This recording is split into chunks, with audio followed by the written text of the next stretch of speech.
Life is hectic, demanding, and doesn't stop. When honest with ourselves, we must confess we often don't know what the hell we're doing. The Larkcast is an ongoing conversation about the inclusive and mischievous nature of God's presence through the lens of all the things that make up this phenomenon we refer to as life. Astonishing grace and refreshing honesty collide right here for your weekly encouragement.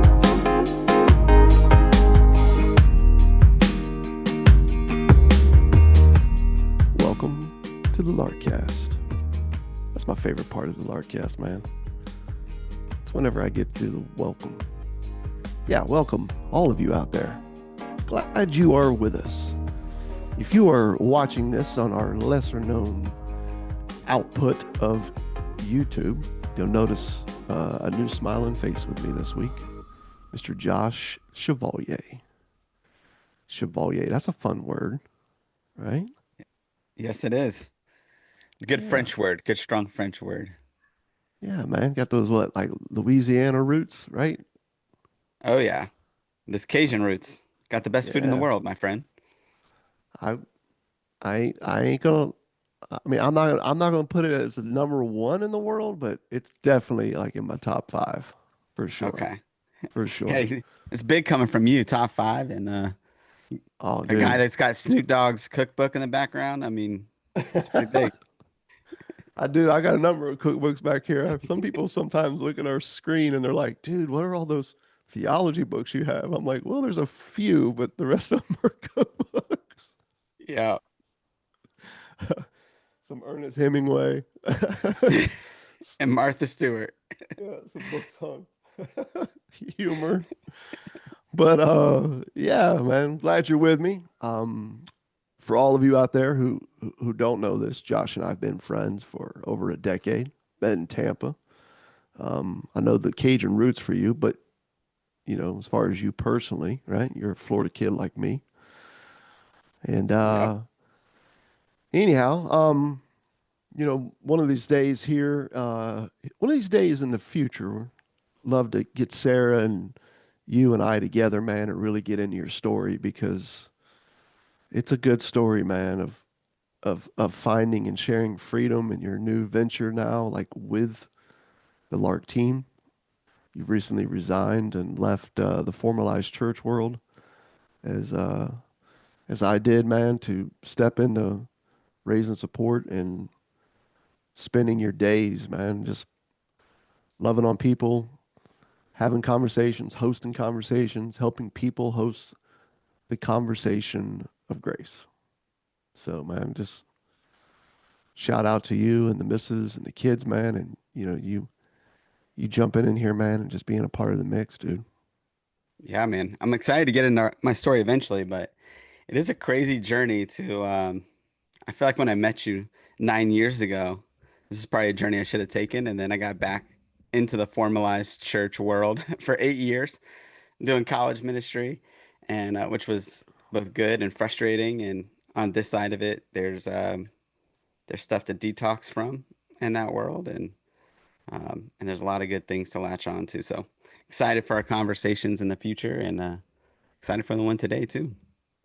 Yeah, dude, it's some good times, and I know you've got you, you've got some nuggets to pass on, man, and some bombshells from how you got to where you are. So Yep.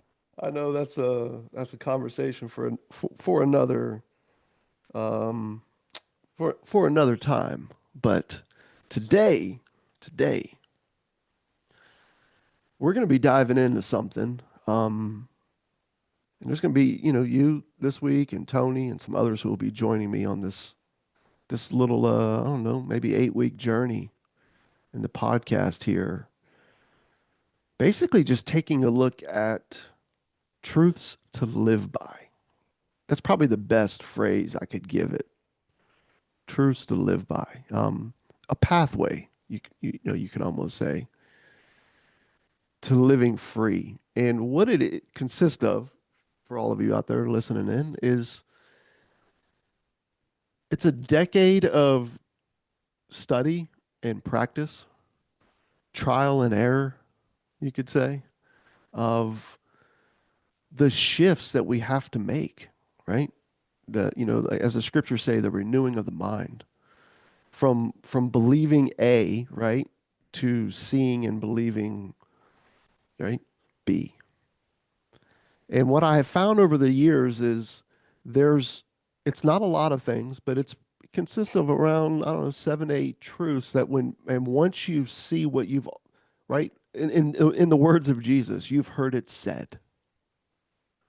And so this, right, in other words, like this is what you've heard, this is what you've been handed, this is what you've believed, this is what you've pursued, but it never actually led to the freedom that you were created to walk in me.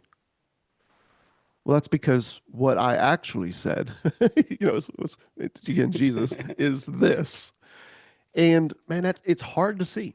It's hard to see because there's just so much that's convoluted that for us, right? In a culture steeped in religion like the one that we find ourselves, and everyone I would say in the world finds themselves in today. And so I took some time to really just write those out in a simple way to help people see them, right? Uh, to understand them, to begin that journey of stepping into them, or even passing them on to others. So they're listed on our website. You can find it under the resources tab. You'll see where it says pathway. But I thought it'd be good, man, to get on the podcast and just from a conversational standpoint, unpack these and just sort of let this live as, I don't know, one of those like evergreen resources uh, for people out there. So, um, yeah, this week, we're going to kick off the first one here. One that I've titled From the Wrong Fix to the Real Issue. That's the shift from the wrong fix to the real issue. And the framework you could say that sort of like led into this is I kept finding myself going, okay, talk. And I remember seeing this back when I was pastoring, planting churches back in the day that led to my resignation. And even what I'm doing now was talk of grace is everywhere, right? Like it's everywhere. It's on, it's all over social media. It's in every sermon, right? It's in songs. It's on church signs. It's on t-shirts and mugs and bumper stickers, right? God's grace, God's grace, God's grace. But yet, so I'm like, okay, so this talk of grace is everywhere. And yet people living in the freedom Jesus gave are so rare. Why is that? And of course, we can get into a myriad of things, which this series will address. But to do that, we got to we got to start here. We got to start with, the actual problem. And so as we chop this up, Josh, just so you know, I'm going to probably just read a few sections from the piece that we have written that's available on the website, Yeah. but then also just take some time to sort of get into things in a way that we can't on here. And so the article kicks off this way. In order to solve a problem, you have to correctly identify the problem.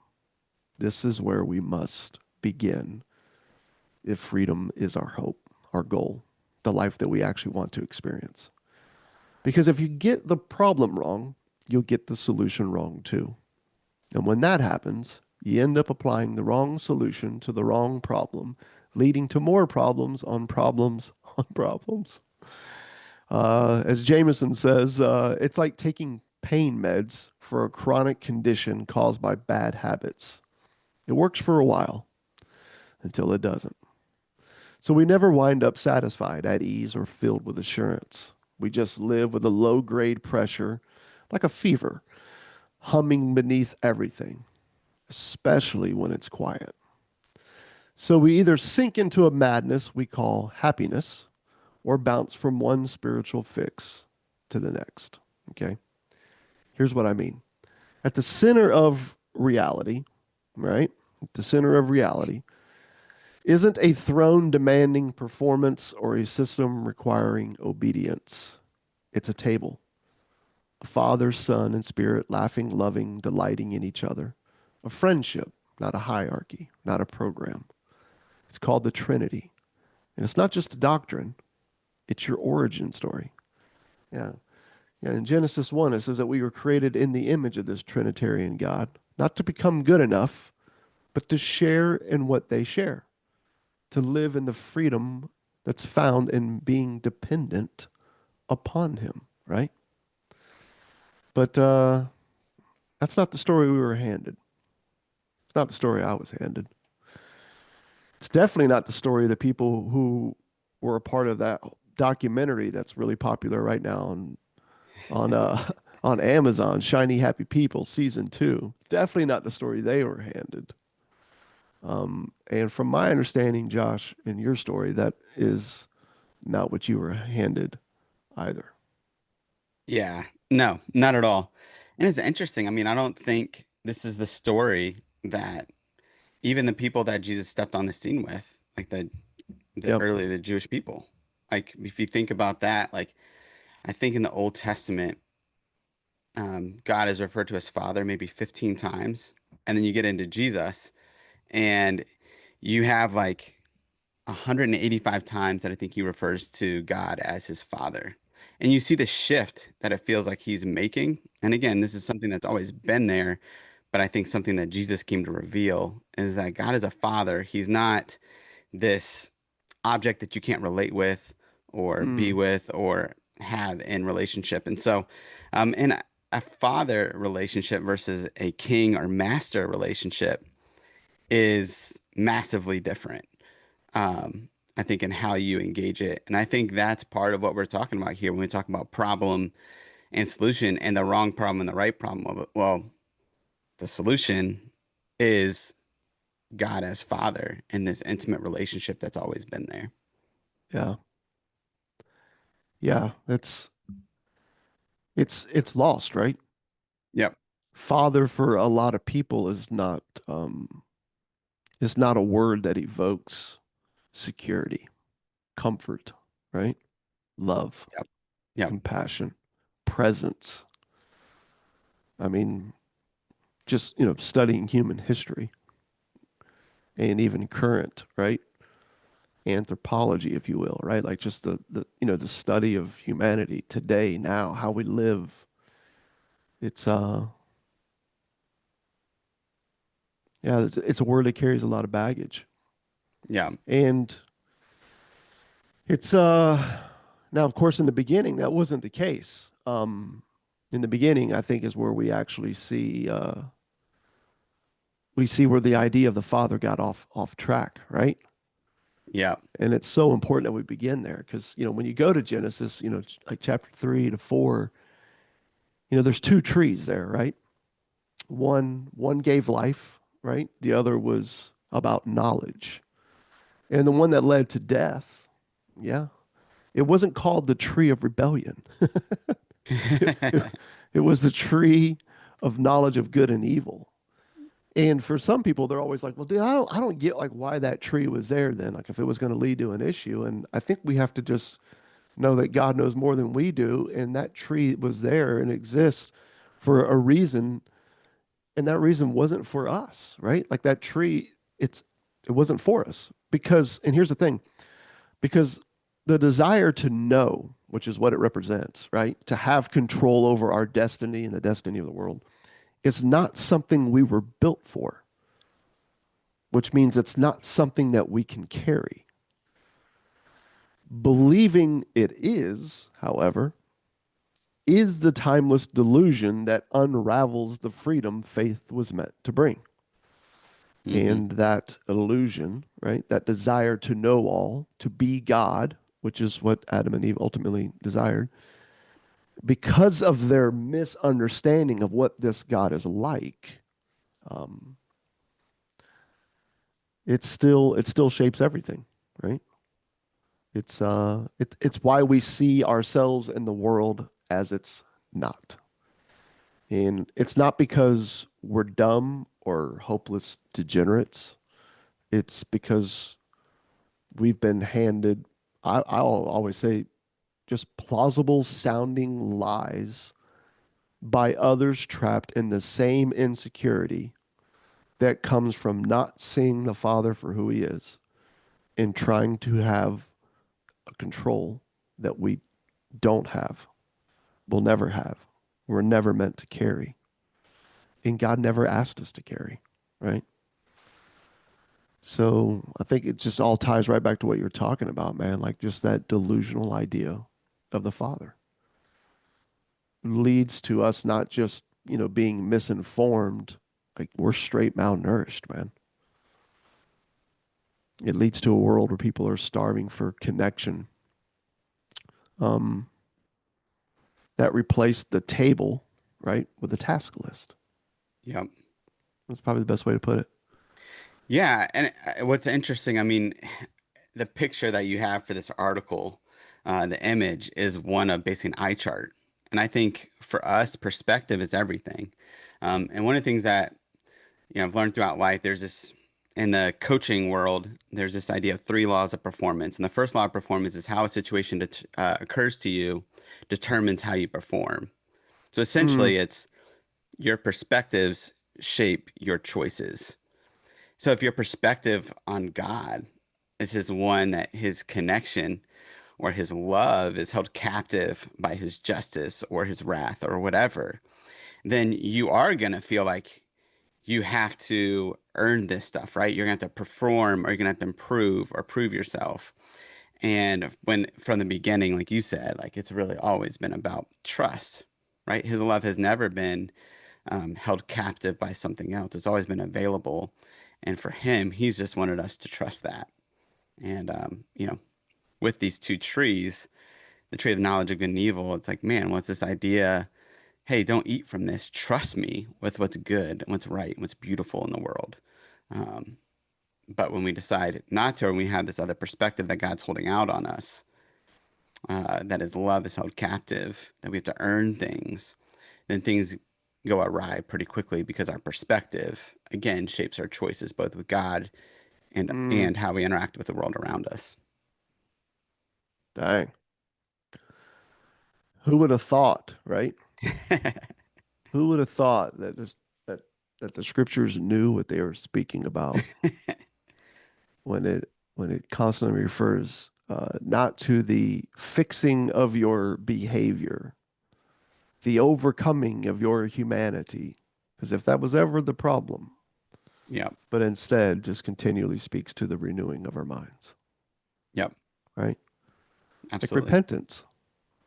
It's a word that just gets hijacked left and right, man. Always getting turned into something that it's not. Like it Yep. literally just means change your mind, Yep. right? It's Jesus, saying to us, like, you have to stop you have to stop believing what's not true if you're going to find the truth that sets you free. Yep.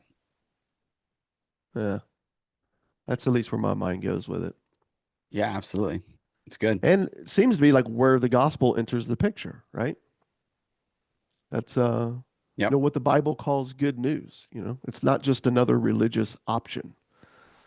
Uh, Tony and I have beat this drum a many times, and we're going to keep beating it. The gospel is not another religious option. Okay, in fact, it's not a proposition at all. It's an announcement. It's an announcement. God is not a manager or a moral coach. He's a gracious Father, a good one, one who's been in you, from and for you, and above you, and over you, and through you. Right, as Ephesians 4 says, from the beginning. Um, and that kind of grace, right? Like it stop you in your tracks stunning. So free, it feels immoral, which is why most of us write it off, right? As a cop out for the grace abusers. I mean, golly, I hear that one all the time. And I'm like, do you listen to what you're saying?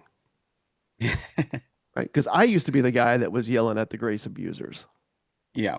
until I had someone like help me stop in my tracks and say, listen to what you're saying. Because if you do, you'll realize that what you believe isn't in grace, not as Jesus meant it. not in relation to what the Father's actually like. So who's abusing it now? Yep. And I was like, that was that one will get you, that'll get you going, man, because what else could it be, right?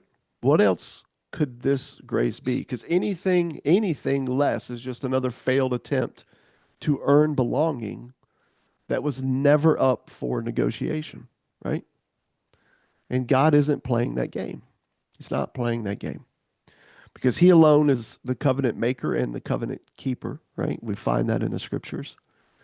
And Jesus is showing up and unveiling his unrelenting faithfulness to the world loves, that he loves. And I don't think we let First Corinthians 13, in my opinion, like do the justice that it needs to do, man, on our hearts and minds in regards to what love is. Because Yep. that's a spot in the scriptures, right? Like where the Apostle Paul, like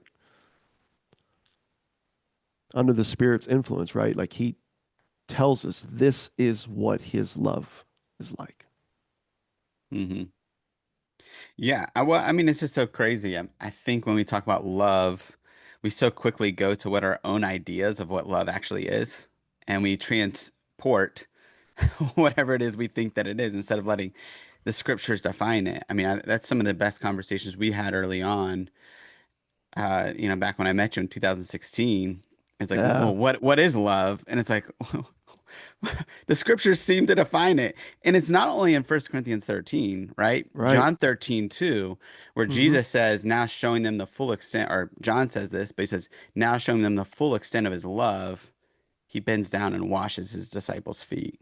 And what's Yeah, crazy about that is he doesn't only wash the disciples who like perform well, right? He washes Peter's feet, has this whole interaction with them. It's like Peter's about to betray him, yeah, right? Or, deny him. And then you have Judas, right? And he washes yeah, Judas's feet. And Judas is about to betray him, right? Send him yep, to his death. And it's like, you know, you see this idea of Jesus serving as a way of showing his love. But again, he doesn't only serve those who do good to him, he serves even those enemies in his midst that are acting like they're his friends. And when you look at that, the power of what the scriptures talk about what love is pretty crazy. Um, and then you got First Corinthians 13 that just does it so clearly too. It's like, well, we don't need to define love on our own terms. The scriptures does it so well. yeah, yeah. That whole like remembers no wrongs. Hmm. I mean, just that line alone. Yep. And it's so funny because, I'll listen,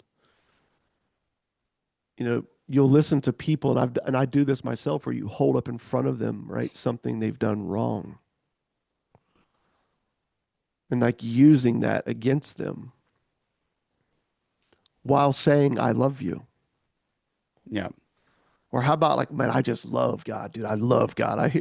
But then we hold up, you know what I'm saying? Like, really? Yeah. We're holding up man. Let me put a camera on you for 24 hours and follow you around and see how much you love Yeah. God according to your choices. Yeah. Yeah. Hence why we, enter the gospel in this conversation about, you know, letting go of the wrong problem, right? Right. A conversation that hopefully will help us stop spending our time trying to solve the wrong problem because it's only creating problems on top of problems on top of problems. And you find that in every institution. And I know oftentimes the two that get picked the most are just a total disarray of everything that happens within politics, government, or within what's been labeled church, right? But Hmm. again, I think you can play it out, man, within any institution Yep. of this is what happens when we as humans fail to see the Father for who he is. We Yep. then fail to see ourselves for who we are. We fail to see others for who they are. We fail to see life in the world for what it is.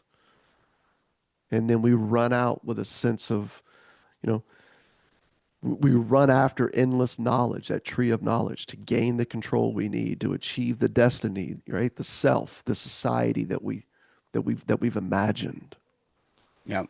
all the while missing the frickin' party that's going on at the table right under our nose. Mm-hmm.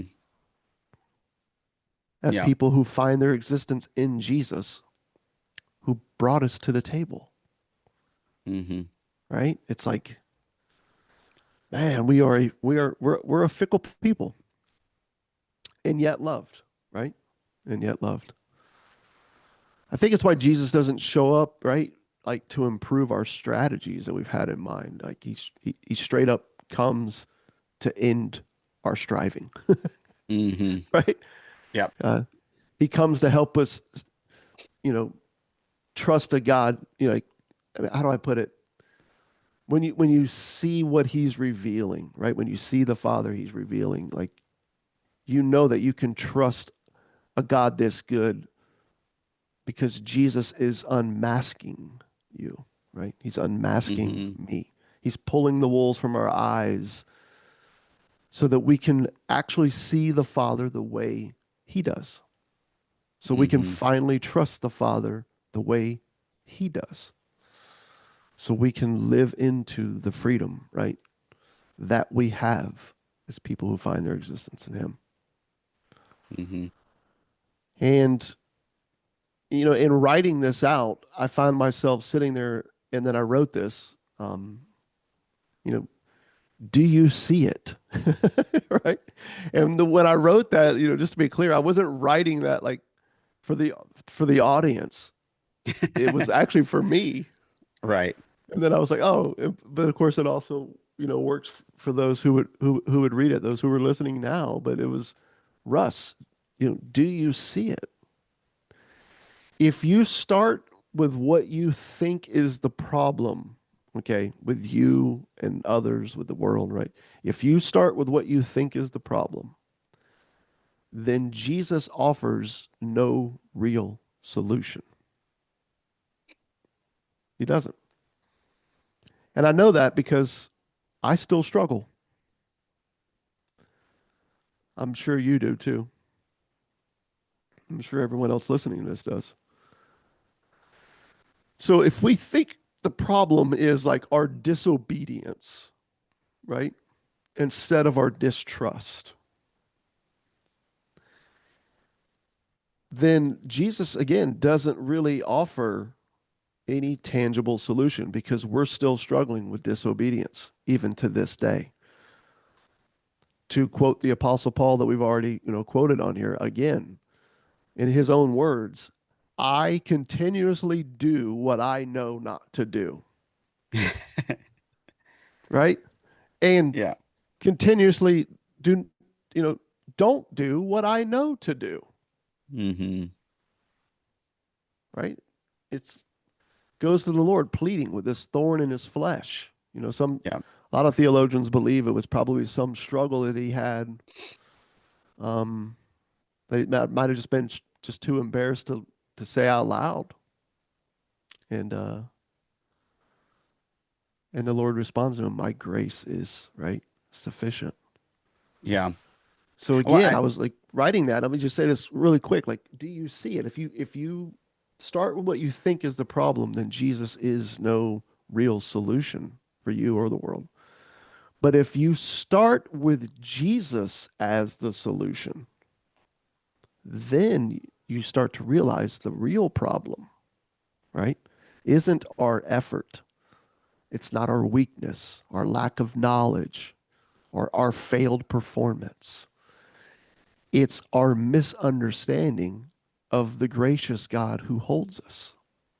yeah. The God he came to give us eyes to see.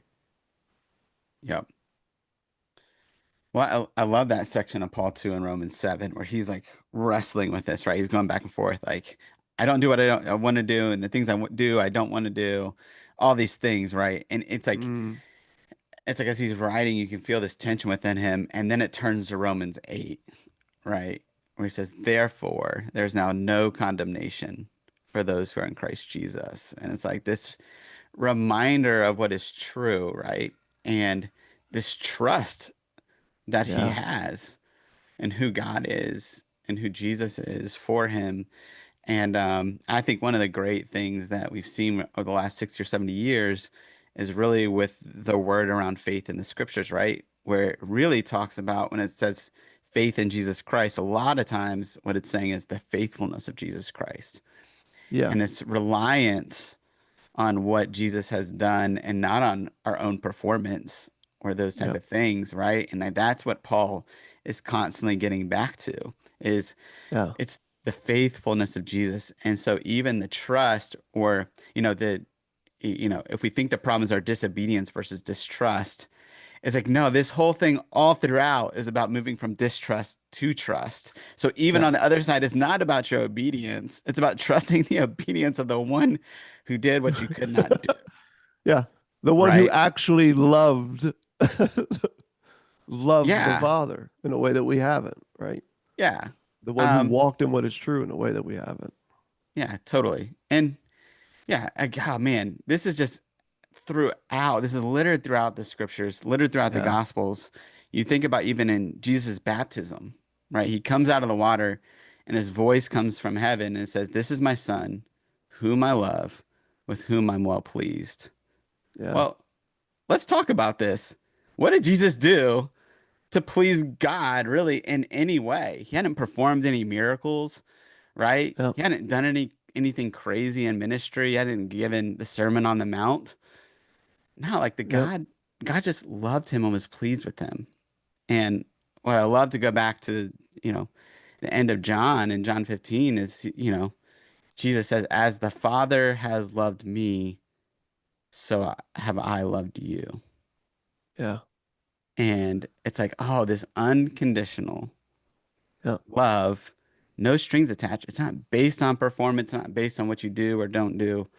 And then it's the task of being like, no, I believe that, I trust that, and I live in that freedom Yeah. um, that releases us from performance. Yeah. It reminds me of Jesus, when he's unpacking, like, this is the will of God in John 6, right? Everybody's running around wondering what they need to do. What do I need to do? What do I need to do? And he's like, well, the works of God is that you believe in the Son in whom he sent. And then he doubles down on it a few verses later. For this is the will of God, Hmm. that you believe. Not that you become like me. That's not the will of the Father.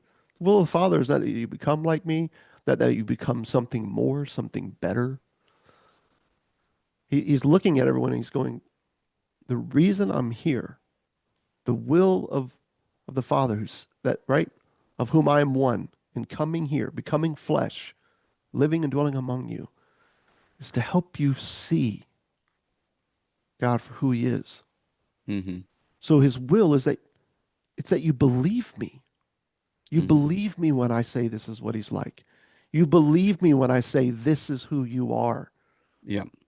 You believe me when I say that's who they, all the theys out there, that's who they are. You believe me when I say this is the life that I've actually given you. It's it really is a game changer, man. Like it straight changes everything, Hmm. right? When you start with the right problem. Yep. It was distrust because of a delusional idea of who God is. Hmm. And so again, Jesus showing up and showing us, right? The one who holds us, man, the one, as you said, who loves us. Uh, you find like, okay, according to like Romans 5, Galatians 2, we didn't need a better plan. We needed a person crucified and risen. And that's a bit of a shock, right, to the religious crowd because no one expected a savior who would die at the hands of the religion that we humans wanted more than God. Not so that he can finally love us, but to show us he always, right? He always has. And no one expected the Messiah's resurrection, right? Let alone that he'd return with the scandalous announcement that his resurrection wasn't just his, it was ours. Yeah, the world's all along. In him, and I love this, it's in John 14, right? Verse 20, or Acts 17, Ephesians 4. Like, so, I mean, we could go on, right? But in him, God and humanity, okay, Jesus says, right now, are more united than we've ever dared to imagine,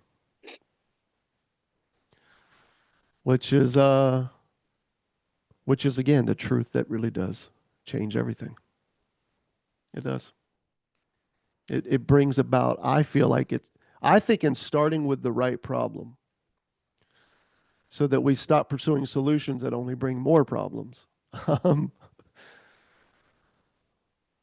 I think it brings about a place of security right from the foundation of things.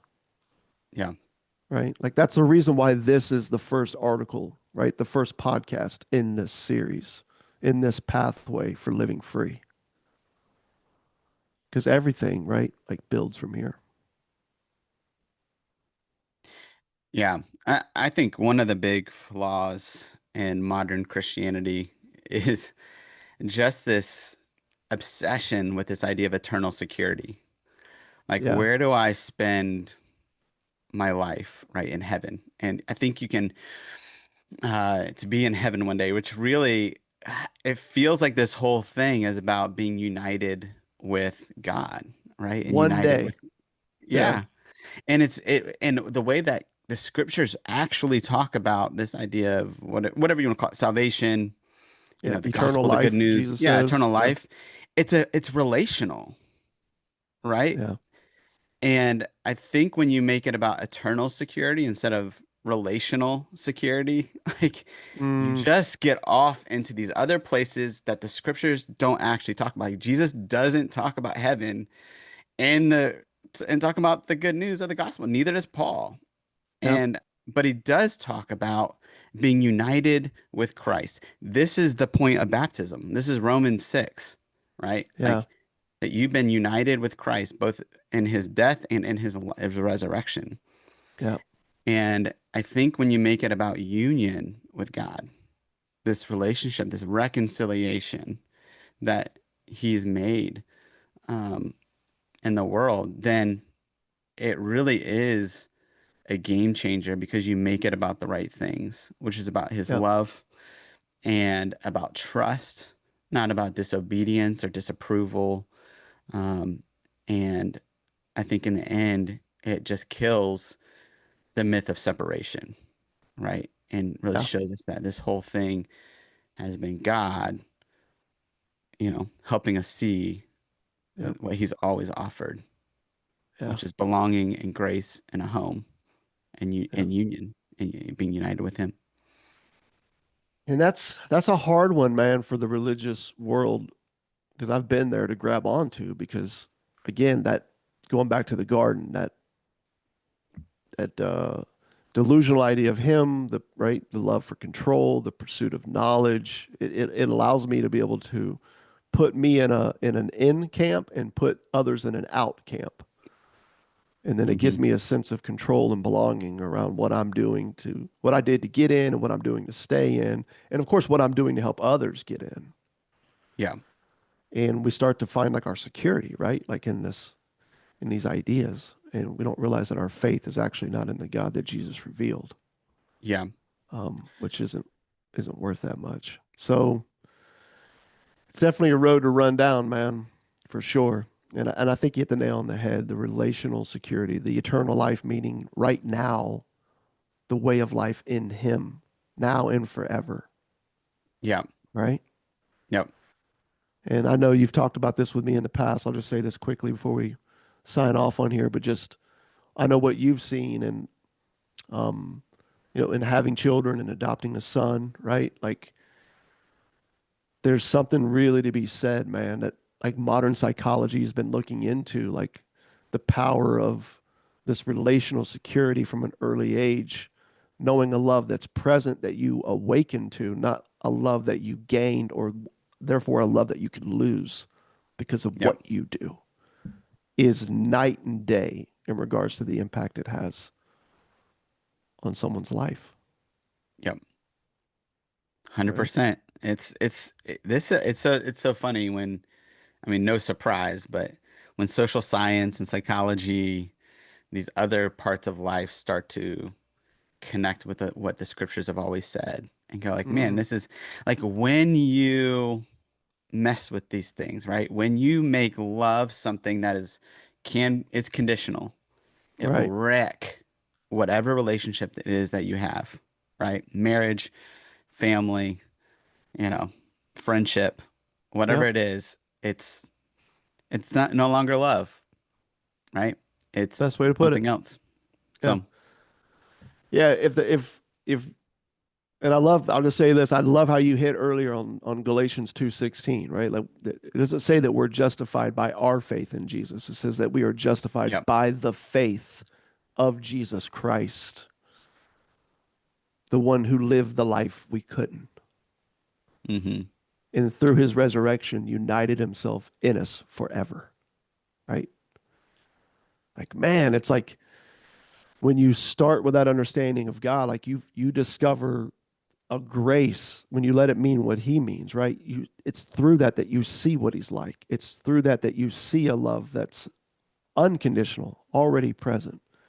You see that faith is just the awakening to reality, not something Hmm. that made a new reality for you. Hmm. Because if that's the case, then you don't have a loving God, Yep. right? You have a conditional deity, Hmm. which isn't a father, he's a banker. Bankers don't bring a lot of security. As long as you're paying the bills, as long as Right. you got money in the No, bank yeah, account, no you're dig against good. the bankers. We need them, but right, like there's a transaction that's needed. And I think that's what Jesus is showing up and seeing is that no, the problem is your delusional distrust in the reality of the God who loves you, made you, sustains you, already made his home in you. Then you see that Jesus is the solution who came to unmask, right? To pull the wool from our eyes, to unveil, to help us see. So I'll end with this. When somebody says, like, hey, man, when did you get saved? I used to say, well, it was on a freight dock, and in the summer of 97 in Tampa. As a young dude working alongside an old black man that taught me about Jesus. But in further study, man, and the struggle that I found in constantly trying to solve the wrong problem with the wrong solutions, right? In the name of faith. Eventually, I found myself now saying, well, 2,000 years ago, that's when I got saved. But I can tell you about when I saw the one who saved me, the one who's already alive in me, the one who by his spirit was speaking to me before I ever believed from the inside, not from the outside separated, but united from the inside. Help me awaken to reality. Man, that's a game changer. Yep. So let's end there, my friend, because I know you and I, this is a topic we're both passionate about, and we could probably, I've Go already on got for like a 12 lot verses more. that just came to mind, and I know you do as Yeah. well. So, dude, thanks for joining me. And Yep. again, stoked, man, that after a decade, we finally get to work together on an ongoing basis. Yep. It's So, gonna be fun, man. A lot more excited about conversations that. like this. Yep. For all of you out there, Josh and Kari and the kiddos are in Austin, Texas. Um, so anybody who's in and around the Southwest wants to get in touch with Josh, reach out to howdy@larksite.com. Love to chat. Love to get you connected. Also, again, if you're wanting to read through, you or have something that's shorter to go back to with some of the verse references that we've shared and some that we haven't on here, just go to larksite.com, click on resources in the menu, and scroll down till you see pathway. You'll see a series of articles right there. Check out number 1.